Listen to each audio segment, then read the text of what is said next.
Oh, focus. What's up?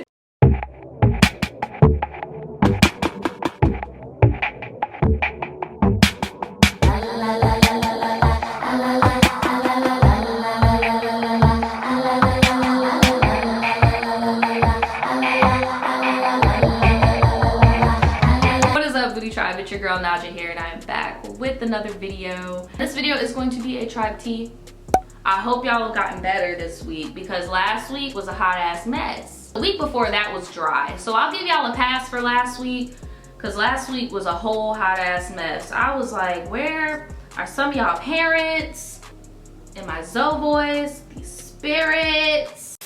This, y'all, so what I'm doing right now, I'm replying to this email from sorry, this is gonna be a little off topic, but if you fuck with me, you'll know what I'm talking about.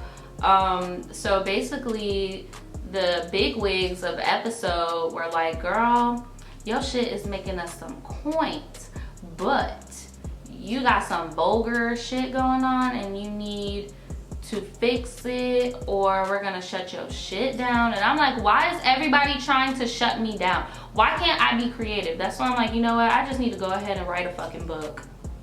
Need to go ahead and write a fucking book. But some of y'all motherfuckers don't read no more. That's the shit that sucks. So I was like, maybe I could do an audio book of like me reading the book because I'm just tired of being censored all the time. Like, I love telling stories. Like, I've always loved telling stories. Like, I have awards for writing. Like, and then I feel like I could express my own life stories very fucking well. Like, that's why I'm just like, bruh, I'm tired of being fucking, you know, like that shit sucks. As an artist, I'm pretty sure some of you artists out there that watch me, you understand what I'm saying. Like, being censored is so shitty.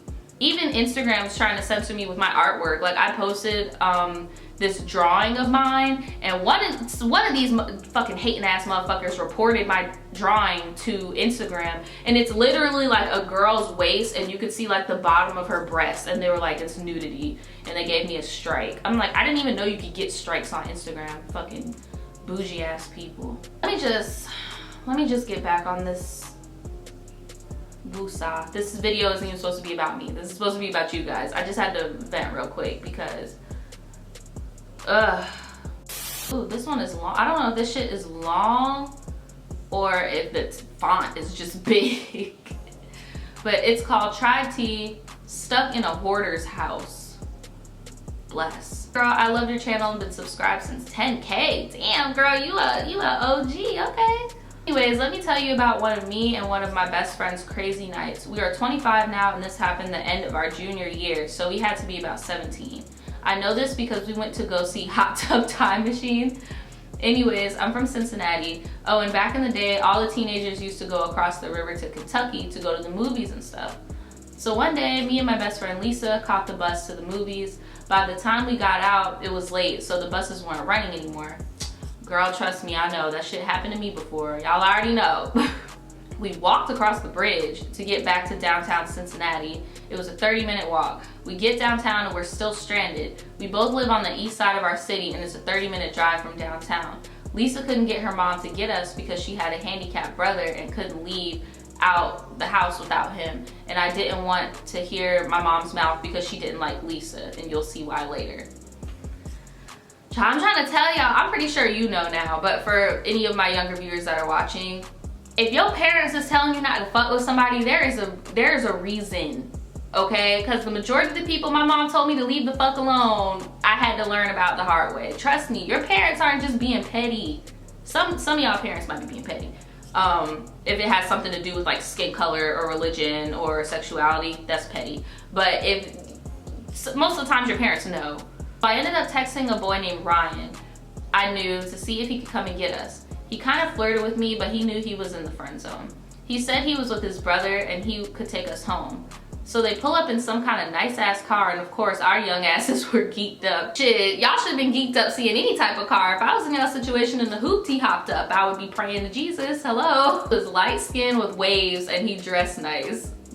Bless. Off top, my friend Lisa was on it. The one thing that caught my attention about him was that he had a lot of piercings. He had a tongue piercing, a nose piercing, and some gauges. And the only black dudes that had piercings back then were either skaters or gay boys. Another thing, back then Lisa was in her hoe phase and she's a very sociable person. Okay, so back to the, that's probably why your mom didn't want you hanging with her, because she's going through a hoe phase. Okay, so back to the car ride, and somehow Lisa ends up agreeing that we would go back and kick it at Ryan's friend's house for a minute. I'm irritated because I really ain't even supposed to be hanging with her ass, but I'm like, okay, whatever. He lived in a neighborhood that was about 6 minutes away from where we lived. Okay, so we pulled up to his house and she put insert dramatic ass lip smack. Okay, hold on. Hold on. Okay, so we pulled up to his house and, but one is dark as fuck in the front. The boys had to hold our hands just to get to the front door. We get inside and it's fucking stacked up to the ceiling.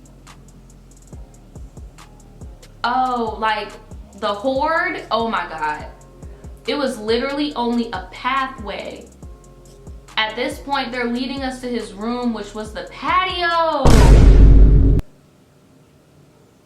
Now look, real tea, I'm not gonna lie, because my patio is like technically like a lanai. Like if I wanted to, I could put like curtains around it and it would be a room. Like it's pretty big, like I feel you. But just the fact that your house is so hoarded to the point where you don't have a choice but to live on the patio. Like was it a screened-in patio? Was he on the second floor so that, you know, he, oh bless. And if it was on the first floor, why didn't he just go through the door of the patio to save himself embarrassment? I'm just, oh my God, okay, here we go. At this time, I had no clue what a hoarder was, so I'm just disgusted and it's all over my face. I saw like 3 big ass hairy cats that looked like golden retrievers running away from us. I thought I was in the fucking forest, bruh. We get back to the patio, aka his room, and it was clean for the most part. Unfortunately, that's what a lot of kids go through when they have parents who hoard. Their room might be like, you know, because you don't think they're tired of that shit too? Like, so I'm not surprised that his room was clean. He told us how his mom was sick with cancer and things got worse and worse after she was died. Oh, that's sad. Sad, I know, but I was so young and ratchet, my face still showed straight up disgust after what I saw. Lisa was all over him trying to make him feel less embarrassed. I guess so. She starts talking about his games and shit, acting like she was interested. At this point, everybody chilling and I'm standing up because I'm scared to sit on anything. Girl, I've been there before too, I already know. The friend finally got me a little plastic lawn chair and I sat down. Lisa and the dude are laying in the bed playing the game. The friend gave me his laptop to play with because I guess I had my bitch face on and I was under the impression we were only staying here for a minute and he was taking us home. So I'm bored as fuck looking through his laptop and in his pictures. Girl, why you going through his laptop? That's not your laptop, girl. I see pictures of this nigga in the mirror with straight ass shots. I mean, butt ass naked in the mirror sitting on the sink type pictures.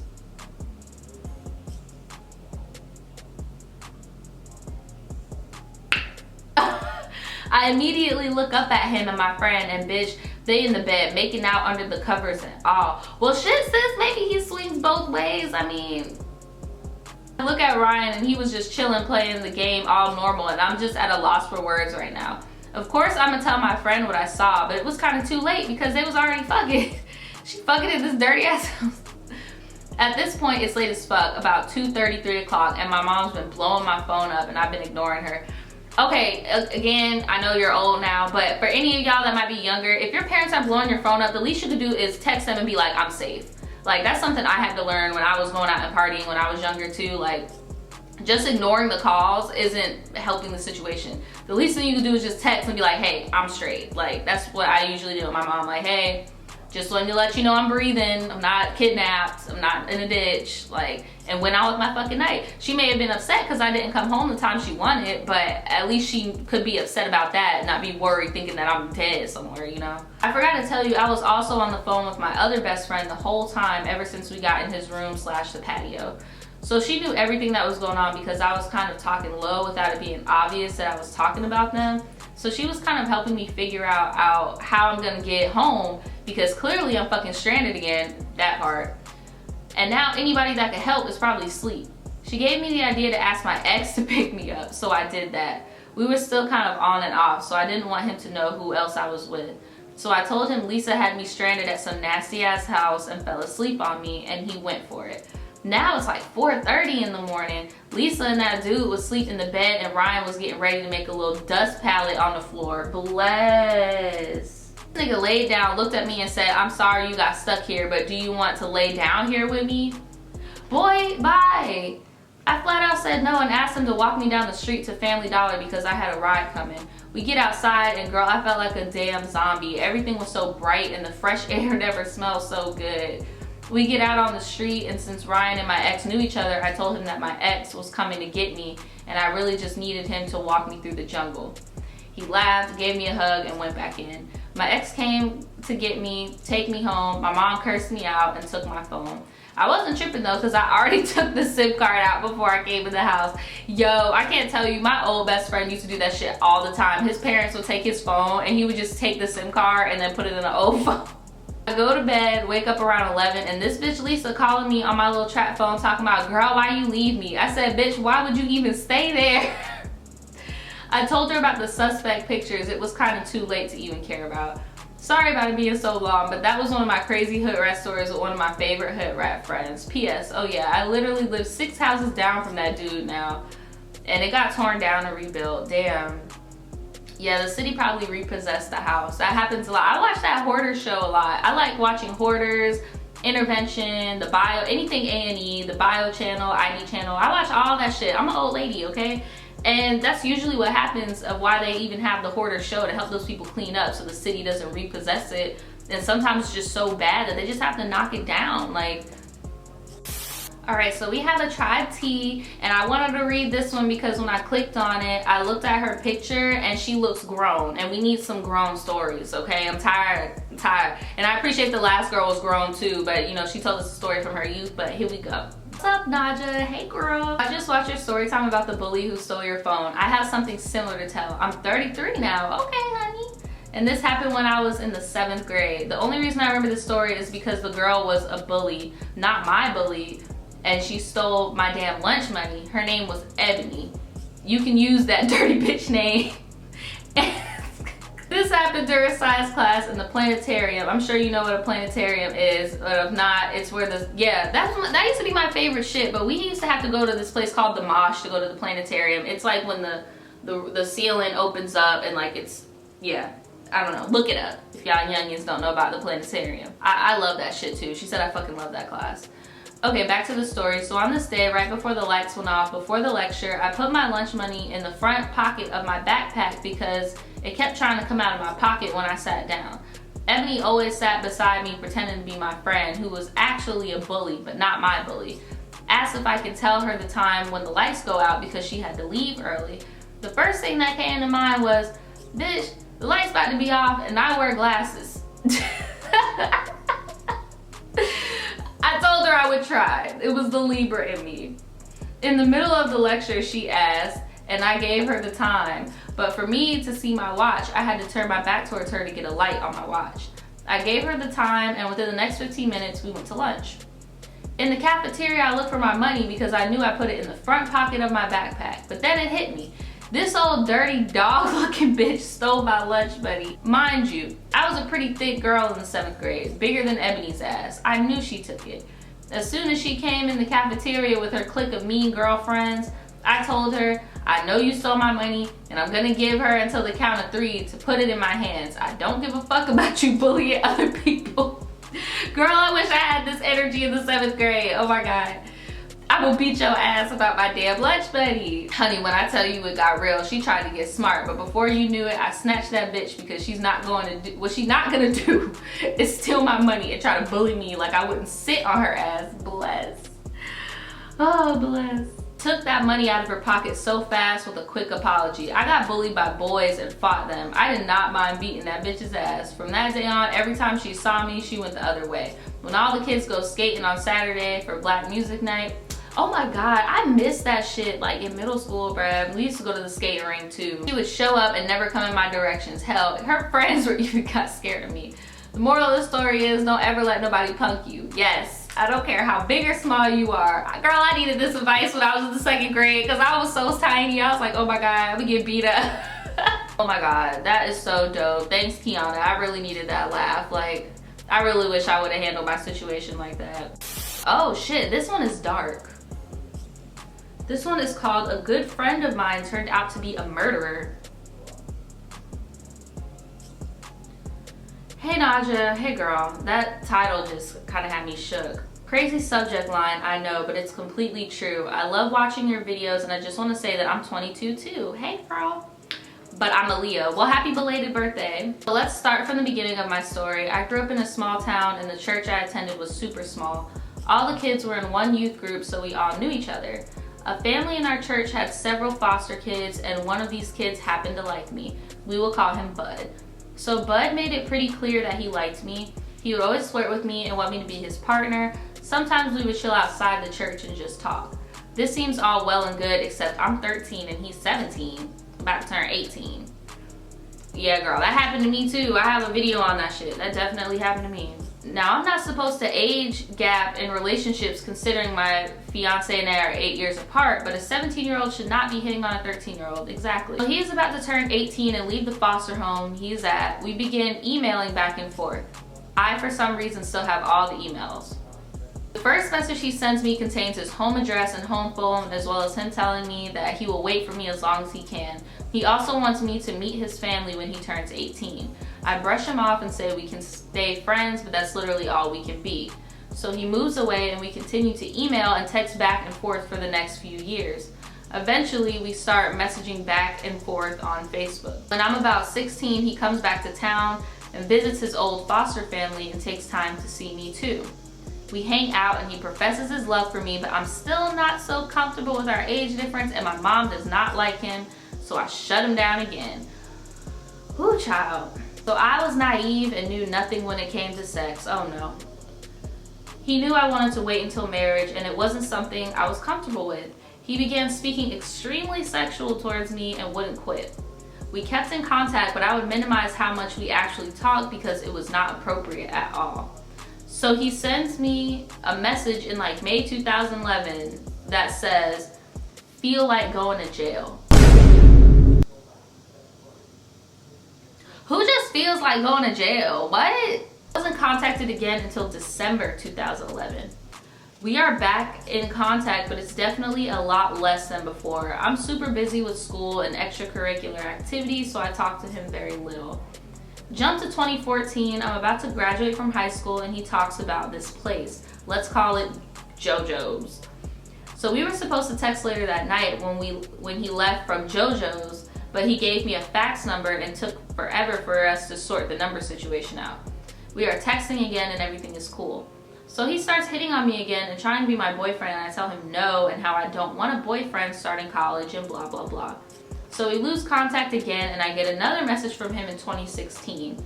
He is leaving JoJo's and he wants to visit me and catch up. I know him. We've been friends for the last 6 years. What harm can this bring? I don't know, girl, because like these are red flags for me. Because at this point, you're a senior in high school in 2014, because I was too. And if I'm realizing these patterns of this man is only hitting me up when it comes to him trying to talk to me about relationships and sex, I don't know, I would kind of be nervous to meet him in person, at least by myself. So we are messaging and setting up our meeting and then he just disappeared. I just stopped hearing from him, no word at all. So it's now 2018 and I just graduated from college and I wondered whatever happened to him. So I go back on Facebook and see if there has been any activities on his Facebook. None. I tried to email him, failed to deliver. And something tells me to look him up on Google. So I type his name in the search bar and the first article that pop up is titled, "Bud Bob is charged with rape and capital murder."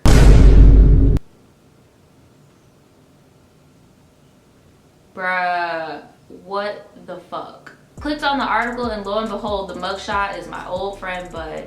The article also says Bud had been messing with the lady's bike at JoJo's a few days after we had just talked about meeting and catching up. He ended up raping the lady after she refused to have sex with him since he didn't have a condom, and then he proceeded to beat her to death. Girl, look at God, because you were about to meet up with, that could have been you, because you've been telling him no for so many times.